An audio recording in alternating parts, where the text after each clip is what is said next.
En el caso de López Obrador, si llegase a ganar, mi expectativa, y creo que los pronósticos así lo señalan, incluso los más optimistas, no tendría mayoría en el Congreso. Gobernaría con un Congreso dividido de tal manera que esos contrapesos pueden operar e impedir. Recordemos que al final del día el presupuesto o el déficit, tanto por el lado de ingresos, en el balance de ingresos y egresos, lo termina aprobando el Congreso. Es decir, no es una decisión presidencial, es una decisión del Congreso.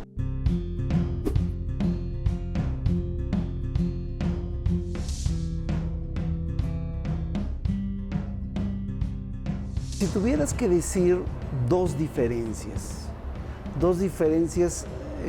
además de la corrupción, digamos, si dejamos a un lado todo el tema de corrupción que lo abordaremos en algún momento, pero si tuvieras que mencionar dos diferencias entre la manera como se lleva adelante el modelo económico que tenemos con el actual gobierno y lo que ustedes van a hacer de llegar a la presidencia de Andrés Manuel López Obrador, ¿cuáles serían esas diferencias?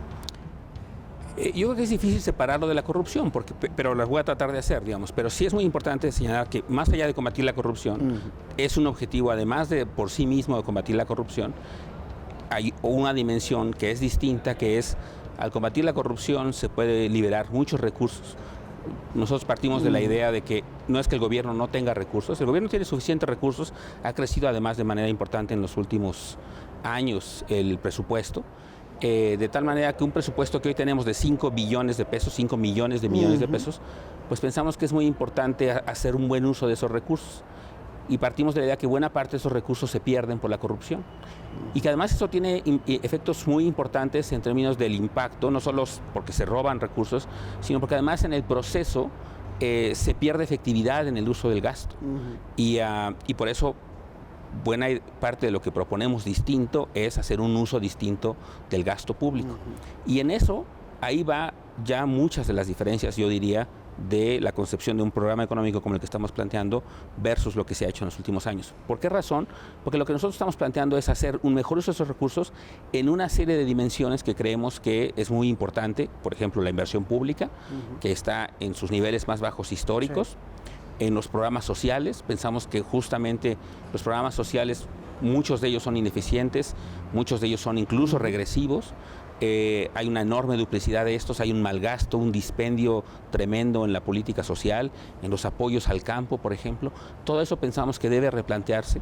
Perdón, pero digamos, todo esto parte del concepto corrupción, de la situación de corrupción. Pero por eso digo que no se puede aislar, porque en la medida en que se combata eso, en la medida en que se haga ese mejor, entonces ya puedes dedicarte a lo que realmente son las prioridades. Las prioridades, y eso es lo que creo que es distinto, es la inversión pública como motor del desarrollo, lo cual parte de una concepción distinta de lo que ha caracterizado a lo que hemos hecho todos estos años. Todos estos años se ha visto al sector público como un sector ineficiente, incapaz de poder llevar a cabo actividades productivas, buscar en general predominantemente que lo hagan privados o en el mejor de los casos asociaciones público-privadas, etc.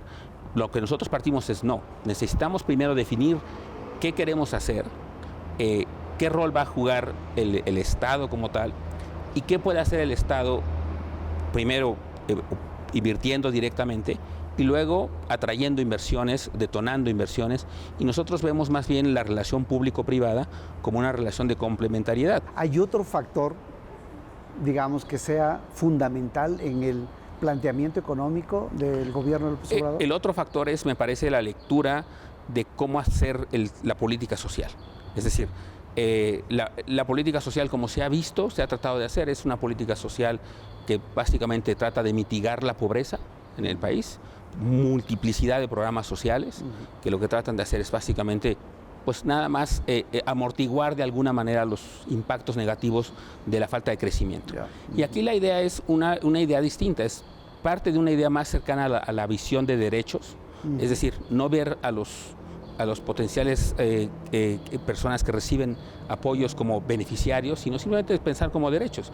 Y el mejor ejemplo, de nuevo, es lo que hizo en la Ciudad de México, el tema de la pensión universal, pues es justo eso, ¿no? Es una pensión universal a la cual todos tienen derecho por el simple hecho de ser habitantes de la Ciudad de México, una vez que cumplen un cierto criterio objetivo de edad, lo cual tiene una ventaja enorme porque son programas administrativamente muy ligeros que permiten usar el grueso de los recursos para apoyar, en este caso, a una población que le viene muy bien una pensión universal de esta naturaleza. Digamos, ¿es posible sentarse a refinanciar la deuda pública? Hoy estamos pagando $500 millones para hacer, digamos, hablar de números gruesos, estamos pagando $500 millones al año en materia de intereses y comisiones de la deuda pública. ¿Es posible sentarse a refinanciar la deuda pública? A ver, yo diría primero que es distinto, es importante. Lo que está en el libro, La salida, es como una salida inicial, digamos, de una propuesta económica. Es como parte de digamos, yo diría la propuesta básica. Pero eso ha sido revisado de manera muy significativa para el proyecto que se ha presentado más recientemente. Entonces, ahora las cifras son más o menos parecidas, aunque yo diría que el grueso de lo que se plantea, los recursos que están comprometiéndose en otros proyectos, incluyendo proyectos productivos, política social, etcétera, yo diría 70% más o menos provienen o provendrían de cosas que ya están en el presupuesto y que lo que se va a buscar es la reorientación hacia los proyectos que nosotros creemos que deberían empujarse. Digamos, inversión pública y sí, proyectos sociales. Sí, pero digo, 70% ya está en el presupuesto en general y estamos hablando, entonces eso es distinto a al ejemplo que acabas de mencionar. Yo te regreso a ese si quieres. 70% son cosas que ya están en el presupuesto, por ejemplo, toda publicidad gubernamental, cosas que se aprueban en el ramo 23 y que termina ejerciéndoles el gobierno por encima de eso, ¿no? Porque tiene recursos excedentes y lo termina ejerciendo, cosas que la reducción que se espera hacer por la vía de ajustes en la alta burocracia, la eliminación de prebendas que goza la alta burocracia, la eliminación de todos los programas sociales y productivos que son improductivos de acuerdo o ineficientes, que no tienen población objetivo, que no tienen reglas de operación claras, etcétera, de acuerdo a lo que ya definió el Coneval en una investigación que hizo de todos los programas de esta naturaleza. Entonces, de ahí la idea es eliminando esos recursos, ese que nosotros creemos que es dispendio, mal uso de los recursos, etcétera, más o menos de ahí provendrá el 70% de los recursos que nosotros estamos hablando, doctor? De lo justo lo que decías, de ese medio billón de pesos, de esos 500,000 millones de pesos, 350,000 más o menos provendrían de lo que ya está en el presupuesto y que lo que planteamos hacer es simplemente una reorientación del uso de estos recursos. ¿Es de ese tamaño lo que ustedes han calculado? Bueno, veamos lo que cuestan todas estas cosas. Por decir algo, el tema del ramo 23 se ha terminado ejerciendo hasta 50,000, 60,000 millones de pesos en un año. Pero digamos, ¿ustedes eliminaríamos todo lo que 23? esté por encima de lo que autoriza el presupuesto. Es decir, que hoy en día, insisto, se sobreejerce muchísimo. Es un ramo que Hacienda y el gobierno central ha usado históricamente como un mecanismo político discrecional para premiar y castigar a los gobiernos estatales. Y nosotros creemos que eso simplemente no tiene por qué ocurrir. Es decir, todos los años Hacienda hace un guardado para ejercerlo en este rubro. Y todo eso pues es una cosa que nosotros no pensamos ejercer de esa manera. Por ejemplo, dentro de esto hablan, por ejemplo, de unos 120,000 millones de pesos en servicios personales. Digamos, 120,000 millones de pesos es muchísimo dinero, no nos lo podemos ni siquiera imaginar aquí apilados, ¿no? En servicios personales, que tienen que ver con personal alrededor de los altos funcionarios públicos, con oficinas, con coches, con teléfonos de 120,000 millones de pesos. Todo eso es que se recortará. Cuando uno ve en qué se gasta los recursos públicos, como bien dices, son montos inimaginables. Bueno, cuando uno ve lo que se gasta efectivamente en telefonía celular, en viajes, en asistentes, en seguridad, en una serie de prebendas que, insisto, existen ahí, plazas, funcionarios que tienen secretario particular, secretario privado con plazas casi equivalentes a las de un secretario de Estado, estructuras burocráticas que se han expandido de manera irregular y excesiva. de tal manera que el Estado se ha vuelto un Estado muy grande y que se puede, nosotros creemos, reducir significativamente, sobre todo en la parte alta, lo cual implica ahorros muy importantes. E insisto, todo eso, en esa dimensión creemos que hay un espacio muy importante de ahorros. Esos ahorros también implican despido de personal, digamos. Pues implicaría todo este dinero tiene que ver con implicaría sueldos reajustes de muchas personas que en nuestra evaluación que hemos estado haciendo encontramos que es excesivo el personal en ciertas áreas y que podría hacerse claramente con una menor ¿De cuánto masa personal estamos hablando? Estamos hablando sobre todo de la parte alta. En la parte alta es donde creemos que ha crecido enormemente, es decir, ha habido una multiplicidad. La forma en la que se ha combatido, si uno escucha, por ejemplo, a los gobiernos actuales, dicen que han de alguna manera mantenido estables los salarios reales de los altos funcionarios. Pero la forma en la que ha crecido la burocracia es mediante la multiplicación de puestos altos. Entonces, cuando uno ve, por ejemplo, cómo era una estructura burocrática, no sé, de la original Secretaría de la Función Pública, pues era una oficina, uno ve el organigrama, eran unos cuantos funcionarios, altos funcionarios, era un secretario, 2 subsecretarías, 3 o 4 direcciones generales y de ahí para abajo. Hoy en día uno puede ver que hay 20 jefaturas de unidad, 40 direcciones generales, y no es que sea hoy más efectivo de lo que era en sus inicios la Secretaría de la Función Pública. Entonces sí hay una enorme expansión de la burocracia. No quisiera entrar en detalles porque eso además es un tema sensible y eso es, no quisiera que se empezase a pensar como un ajuste descomunal pero sí en la alta burocracia lo estamos planteando hacer un ajuste importante. Lo pregunto porque estamos hablando de cantidades muy importantes de dinero que implican entonces, una cantidad importante de personal. Las reducciones vendrán de personal, de percepciones y mucho de prebendas o de prestaciones extras que reciben los altos funcionarios, seguro de salud, por ejemplo, pues todo se va a eliminar, es un monto muy importante, seguro de separación individualizada que implica una aportación del Estado muy importante año tras año, estamos hablando de miles de millones de pesos en cada uno de esos rubros, de tal manera que sumados van acumulando de manera muy significativa un monto que nosotros estimamos puede llegar hasta este recurso. Andrés Manuel López Obrador ha planteado el asunto de los salarios de los altos funcionarios que son excesivos y que hay que reducirlos. Incluso ha planteado una revisión en la ley para perfeccionar, digamos, las reglas de cómo se fijan estos salarios. Y no solamente entiendo que es solamente para el gobierno federal, para el Ejecutivo Federal, sino también para los otros poderes de la Unión. Es decir, tenemos una Suprema Corte donde los ministros ganan, en términos brutos, casi 600,000 pesos al mes. Esa es la realidad de nuestro país, y lo mismo en el TRIFE y lo mismo en la Judicatura. Es decir, sí tenemos funcionarios con esos niveles de ingresos. Todo eso se va a plantear que se recorte a niveles de mayor austeridad, ¿o qué implica esta austeridad republicana de la que se ha hablado? Ahí hay un problema serio porque que tendrá que tratarse, ¿no? Porque donde puede hacerse de manera más inmediata es en el gobierno central, propiamente dicho, el gobierno tal. Ahora, en otras áreas es mucho más difícil porque son organismos autónomos. Entonces se tendría que buscar un mecanismo para de alguna manera transmitir la importancia de la austeridad hacia las otras áreas, que de alguna manera, como tú bien lo dices y como se puede ver en las cifras, en los presupuestos, pues hay una enorme cantidad de personal en otros poderes con ingresos muy por encima incluso de los que gana el propio presidente. Será una labor más bien de convencimiento.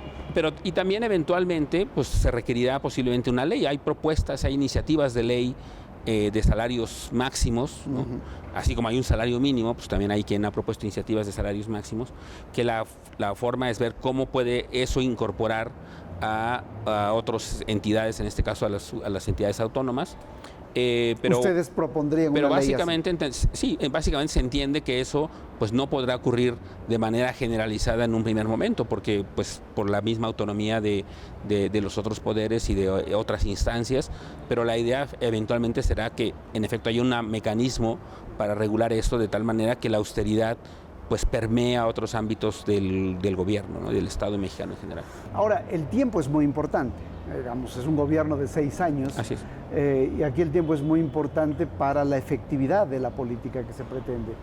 Es decir, ¿en cuánto tiempo se piensa alcanzar esta eficiencia en el gasto público para lograr esta disminución o estos ahorros o esta reorganización de $500 billion de pesos, de 500,000 millones de pesos? ¿En cuánto tiempo?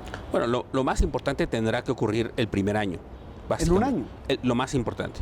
No digo que todo se va a lograr hacer el primer año, pero lo más importante.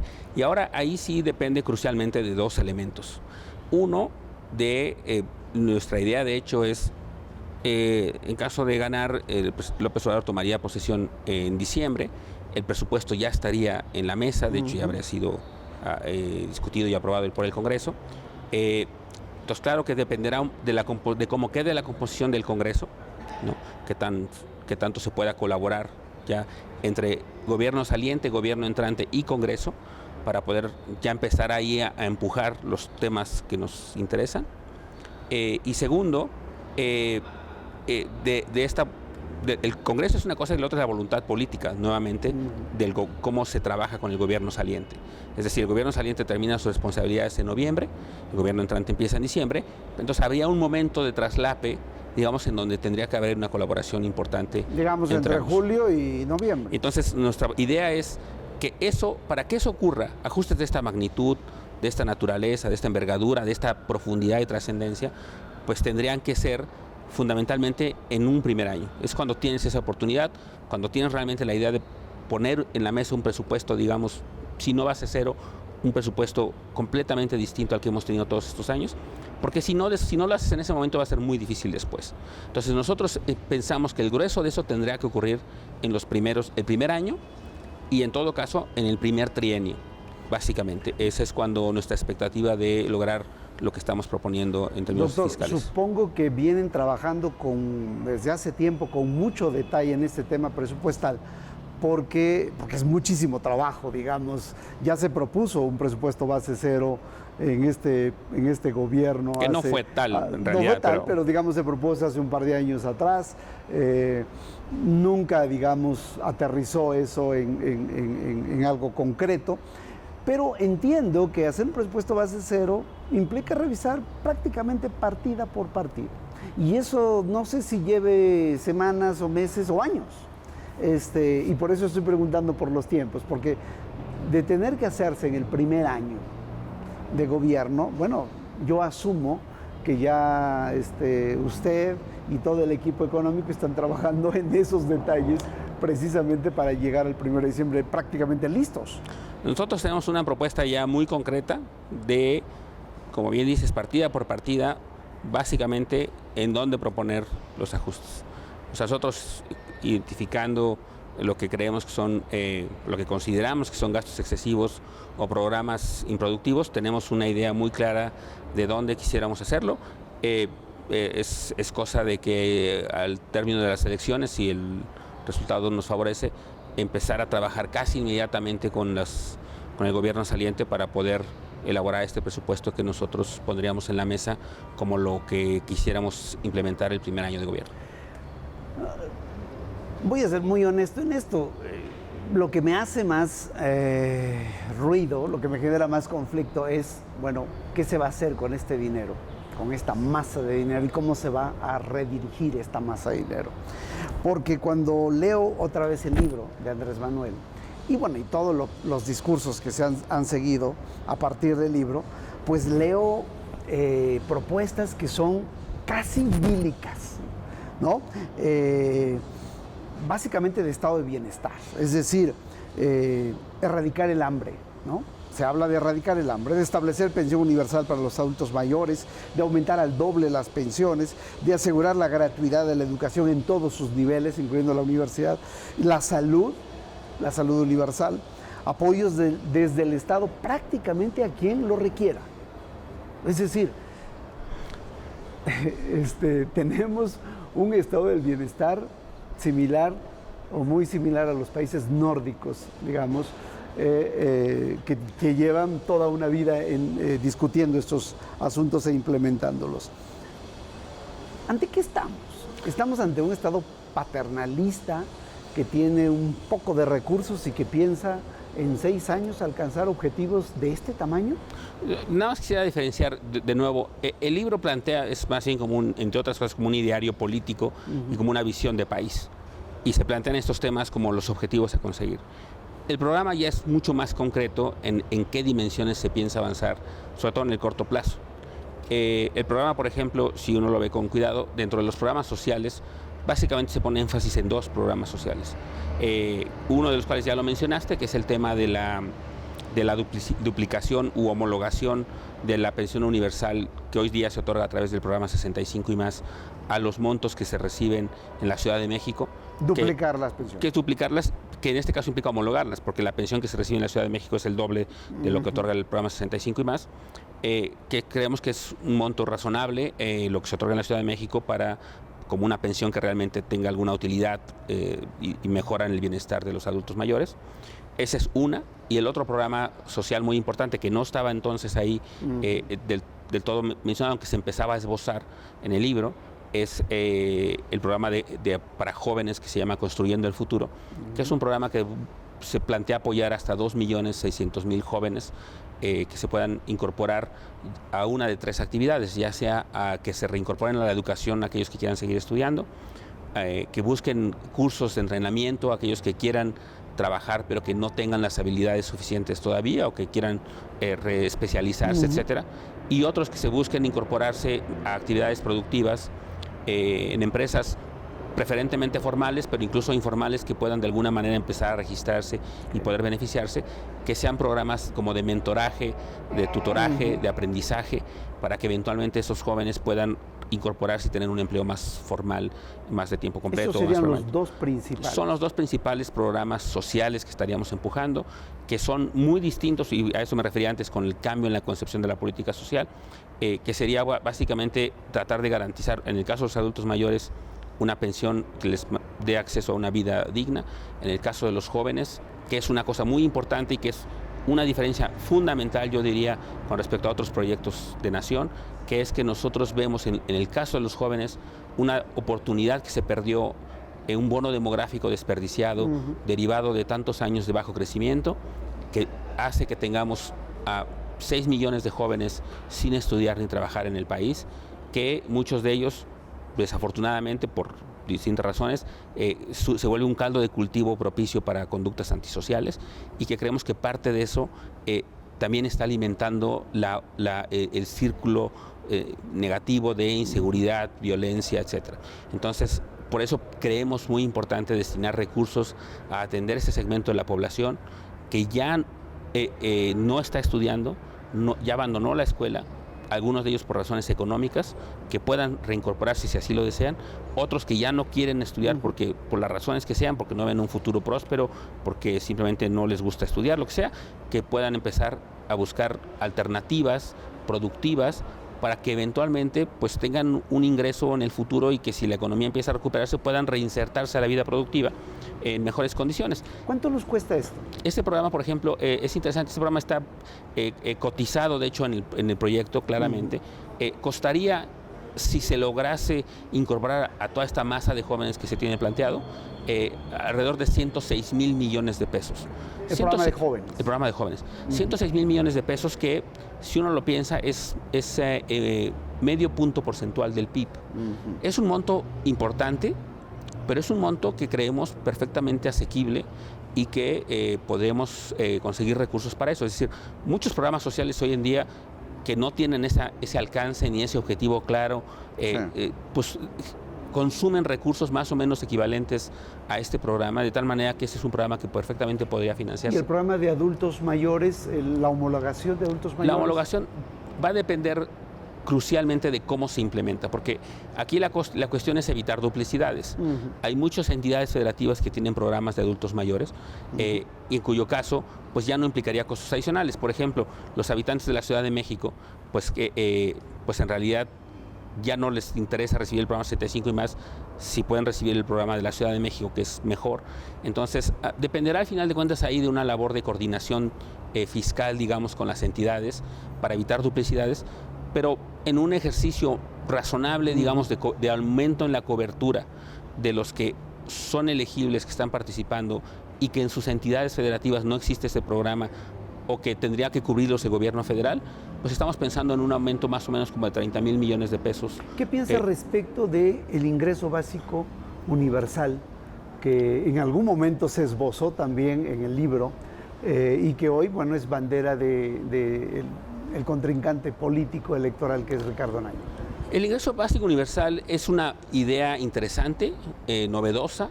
Es algo que quizá eventualmente, en el cabo de unos años, muchos países tendrán a moverse en esa dirección, por varias razones, incluyendo los cambios tecnológicos, pero que creemos que para una economía como la nuestra, con insuficiencia recaudatoria, no nos alcanzaría los recursos para financiar un programa de esta naturaleza. Hay estimaciones ya, hay estudios, por ejemplo, John Scott acaba de publicar un estudio muy completo, donde dice, si quisiera dar una pensión, un ingreso universal, se requerían 8 puntos porcentuales del PIB que no se tienen.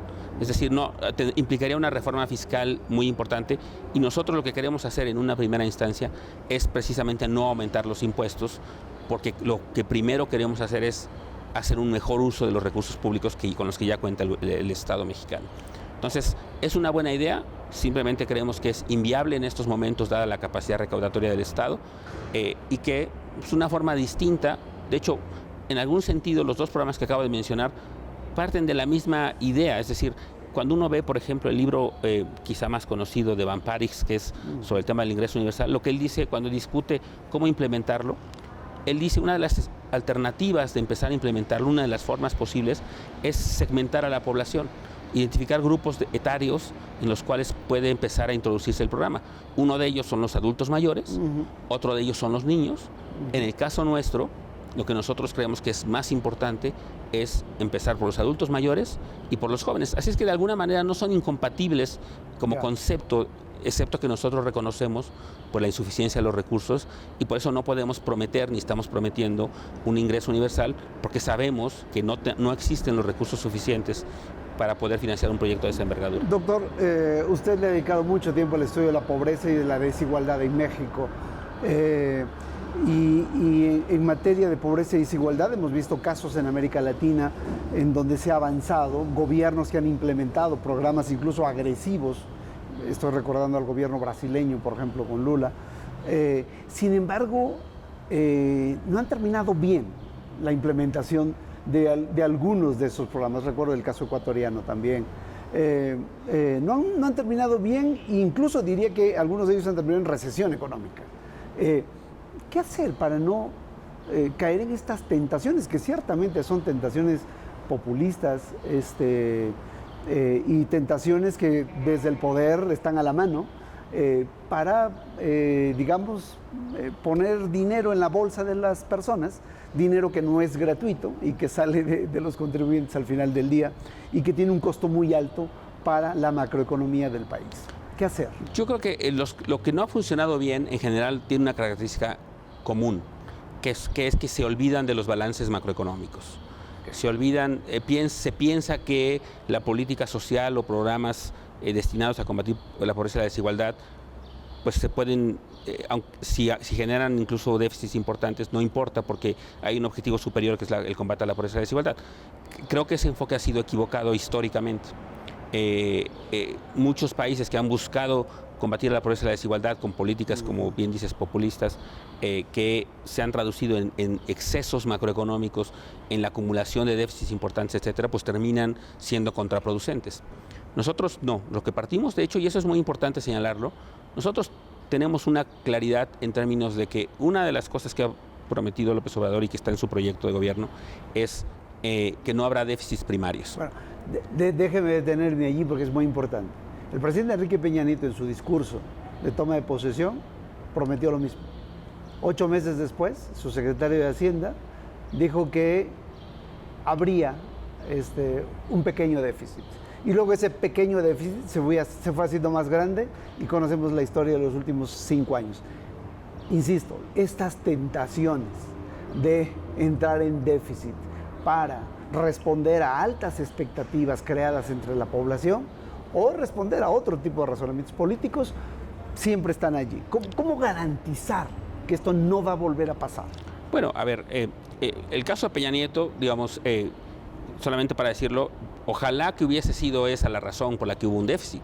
El problema que sabemos todos es que todos estos años hubo en efecto un déficit, hubo un incremento constante de la deuda, que si se hubiera traducido en la generación de capacidad productiva, pues a lo mejor no sería tan malo. El problema que sabemos todos es que ese aumento en el gasto público, ese aumento en la deuda pública, que implica mayores costos de financiamiento, mayor pago de interés, etcétera, pues no se tradujo en nada de eso. Se tradujo en un crecimiento tan mediocre como el de los sexenios anteriores y en la ausencia de construcción de infraestructura pública que permitiera eventualmente pensar en crecer. Entonces, digamos, un poco nada más para señalar que también hay formas de hacerlo bien y no hacerlo bien. Aunque las tentaciones pueden tener diferentes motivaciones sin dejar de serlo. Las tentaciones sin duda están ahí. Ahora, yo creo que es muy importante partir de también una situación que creo que va a ser la realidad en este escenario, en el caso de que triunfe López Obrador, y creo que en el caso de cualquier otro candidato que triunfe, es que se va a enfrentar a un Congreso dividido. La ventaja que tenía el presidente Peña Nieto es que logró, primero tenía mayoría en la Cámara de Diputados y segundo, logró mediante sus acuerdos políticos llegar a un acuerdo con algunos partidos que eran entonces de oposición. Ya vimos que no fueron tan de oposición durante la gestión, pero logró efectivamente eso y que le terminaron aprobando su presupuesto en esas dimensiones. Y creo que, digamos, esa tentación estuvo y se pudo materializar por esas razones. En el caso de López Obrador, si llegase a ganar, mi expectativa, y creo que los pronósticos así lo señalan, incluso los más optimistas, no tendría mayoría en el Congreso. Gobernaría con un Congreso dividido de tal manera que esos contrapesos pueden operar e impedir. Recordemos que al final del día el presupuesto o el déficit, tanto por el lado de ingresos, en el balance de ingresos y egresos, lo termina aprobando el Congreso. Es decir, no es una decisión presidencial, es una decisión del Congreso. Entonces, si existe esa posibilidad de buscar un déficit, tendrá que pasar por el Congreso. Nadie lo puede aprobar si no es el Congreso. Entonces, dependerá un poco de la configuración del Congreso. Pero digamos, hay la convicción de mantener equilibrio. Entonces, existe la convicción, eso es muy importante, en primer lugar. Y segundo, y muy importante, me parece que existe el antecedente de cómo se gobernó en la Ciudad de México, que era exactamente el mismo escenario. Había llegado López Obrador con una victoria relativamente con un margen pequeño, con una asamblea dividida, y con un endeudamiento creciente que venía de la administración previa, la administración de Cuauhtémoc Cárdenas, y Carlos Ursúa, que entonces era el secretario de Finanzas, que es quien ha sido propuesto para ser secretario de Hacienda. Justo lo que planteó en un inicio fue cómo reorientar cómo modificar la trayectoria de endeudamiento que venía, y eso implicaba ajustes importantes en el balance fiscal de la Ciudad de México. Bueno, eso es justamente lo que se está proponiendo ahora, es buscar, y existe esa convicción, y López Obrador es muy conservador fiscalmente hablando, y existió, insisto, en su gobierno en la Ciudad de México y se materializó en ese momento, y por eso creo que podemos tener confianza, a diferencia de lo que ocurrió en esta administración. Existe la convicción, existen los contrapesos institucionales y existe el antecedente de ejercicio de gobierno, en donde ocurrió que, si uno ve lo que ocurrió con la deuda de la Ciudad de México antes y después, la deuda en términos reales se mantuvo prácticamente estable, como porcentaje del PIB de la Ciudad de México incluso disminuyó, y hay quien cree y dice que eso es resultado básicamente de que tenía que ser aprobado por el Congreso Federal, pero en realidad no es cierto. Es muy importante señalar que año tras año lo que pedía el gobierno de la Ciudad de México que se autorizara en el Congreso era cada vez menor. ¿Por qué? Justamente porque existía la convicción de buscar una trayectoria de desendeudamiento de la Ciudad de México. Bueno, doctor, los temas son inacabables y yo le agradezco mucho su tiempo. Le voy a hacer algunas preguntas sobre temas muy puntuales, esperando también respuestas muy puntuales. La Comisión de Cambios está controlada por el gobierno federal, digamos, por el Ejecutivo Federal, la preside el secretario de Hacienda. A veces hay confusión respecto de esto entre el público.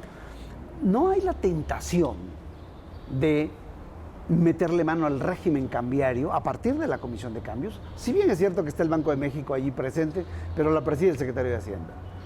No, es decir, existe la convicción de parte de Carlos Ursúa y de López Obrador, quien lo ha dicho, manifestado públicamente, de que el tipo de cambio deberá ser flexible. Creo que hay muchas ventajas en una economía como la nuestra de mantener un régimen de tipo de cambio flexible como el que tenemos, porque nos permite absorber mejor choques externos. El mejor ejemplo, me parece, ocurrió de hecho en esta administración. que es el choque externo de los precios del petróleo y la aparición de un personaje como Donald Trump. Fueron choques externos que, de no haber tenido un tipo de cambio flexible, el impacto económico para el país en términos productivos hubiera sido mucho más significativo, en términos de ingreso.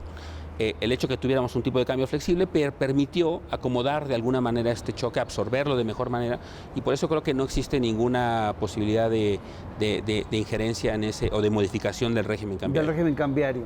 No he escuchado mucho, usted es un académico de muchos años, no he escuchado mucho acerca del apoyo presupuestal a la ciencia y al desarrollo de la investigación en el país, y que es algo que durante muchos años se viene reclamando, y México se ha quedado ciertamente rezagado en esa materia a nivel internacional.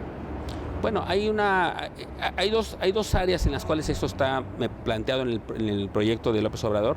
Uno en la dimensión, digamos, vinculada a educación como ciencia y tecnología, y otro vinculado a la parte de economía en términos de la parte de innovación. Creo que son las dos dimensiones que de alguna manera se complementan.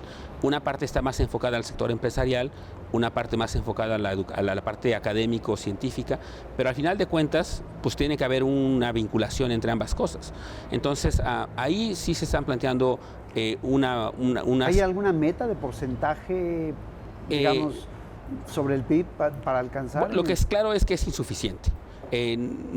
Si no mal recuerdo, no tenemos una propuesta numérica específica de aumento en ambas dimensiones, pero sí sé que en ambos casos, en la parte, digamos, empresarial, de apoyo a la innovación, en la búsqueda de aumentar de manera importante el número de patentes, y todo eso, que habría un apoyo importante. Hay un programa, entiendo, que se va a implementar desde la Secretaría de Economía en esa dirección, como la preocupación genuina, insisto, desde la parte de educación, en términos del aumento de los recursos para ciencia y tecnología. Quizás sería deseable pero sería concretar eso en una cifra. En un monto, puede ser, pero en este momento, si lo hay, no lo recuerdo específicamente, porque, insisto, corresponde como a otras áreas que de alguna manera están discutiéndose por separado.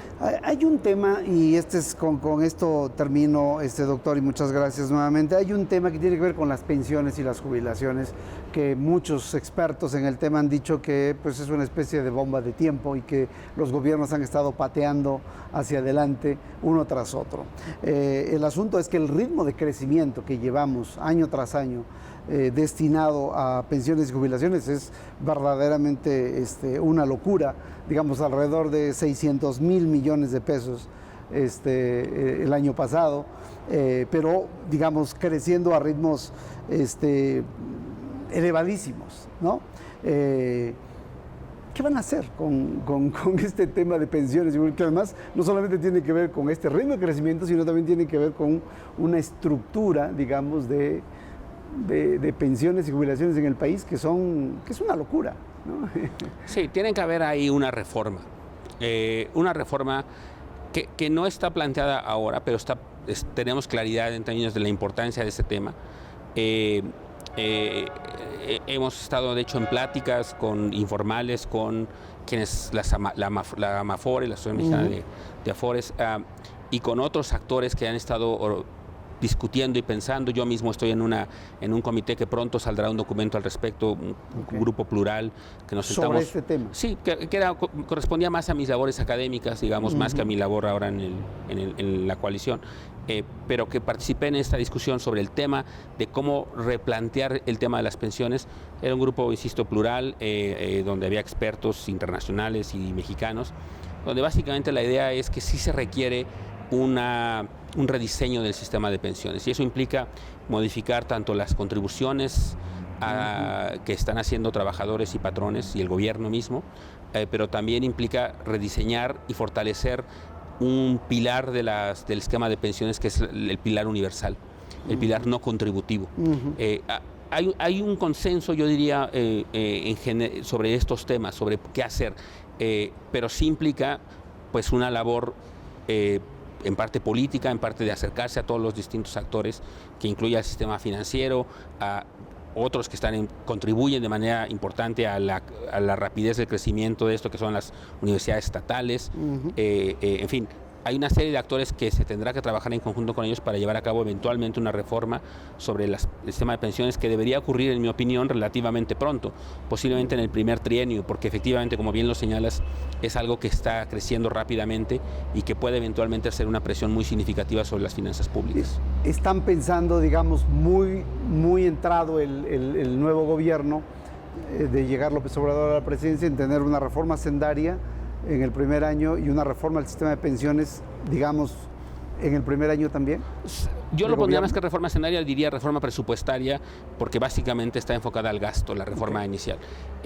Sí, una reforma presupuestaria. Una reforma presupuestaria. No estamos planteando reforma fiscal y por eso quisiera diferenciarla.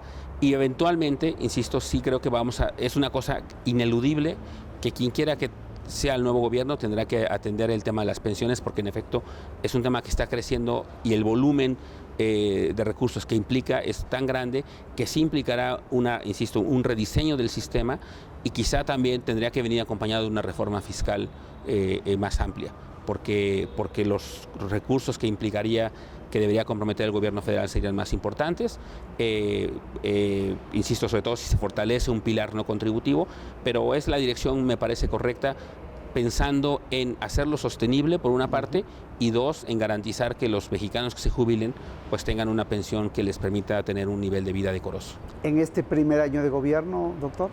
Yo creo que se empezaría a plantear al inicio de esta administración. Los trabajos, estas reformas en general requieren mucho tiempo. Conocemos muy bien el caso de Chile, que ya hizo 2 reformas. Sí. Recordemos que nuestro sistema de pensiones se asemeja al chileno original y el chileno original ya lleva 2 reformas a eso. Tenemos afortunadamente esa experiencia. 2 reformas con bastante convulsión social, diría, en su discusión. Pero que sí cambiaron porque lo hicieron sostenible primero. Y 2, le dan un contenido social distinto. Y creo que aprovechando esas 2 reformas podríamos empezar a pensar en una discusión a futuro de eso. Deberíamos, independientemente de quién gane, insisto, pensar en eso, pero sí toma tiempo una reforma de esa envergadura y quizá deba ocurrir en la primera mitad de una siguiente administración, quien quiera que esté a cargo de la administración pública. Pues muchísimas gracias, doctor. Una última cosa, veremos al doctor Gerardo Esquivel formando parte del gobierno federal en caso de que Andrés Manuel llegue a ser presidente. Lo veremos en el Banco Central como miembro de la Junta de Gobierno del Banco Central. ¿Cuál es la expectativa del doctor Gerardo Esquivel? Mi expectativa es por lo pronto continuar en un ambiente como este tan bonito, que es la academia en una institución como el Colegio de México. Digamos, si existe la oportunidad, a lo mejor lo consideraría, pero no estoy en esto por una ambición personal ni por un puesto específico. Yo estoy contribuyendo a este proyecto porque creo en él, porque creo que necesitamos un cambio, porque he sido muy crítico de lo que ha hecho las administraciones anteriores. No es al revés, mucha gente puede pensar que soy muy crítico porque estoy con López Obrador. Es al revés, estoy con López Obrador porque he sido muy crítico históricamente de lo que se ha hecho.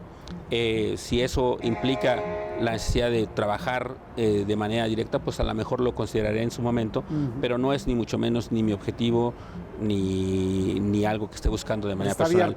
Yo estoy muy contento de estar en una institución tan prestigiosa como el Colegio de México. Disfruto mucho dar mis clases, hacer mi investigación, y si me puedo mantener aquí también lo haré muy feliz. Si no, a lo mejor lo consideraré si es que existe una oportunidad. Pues muchísimas gracias. Un placer estar en este precioso lugar. Muchas gracias por la conversación.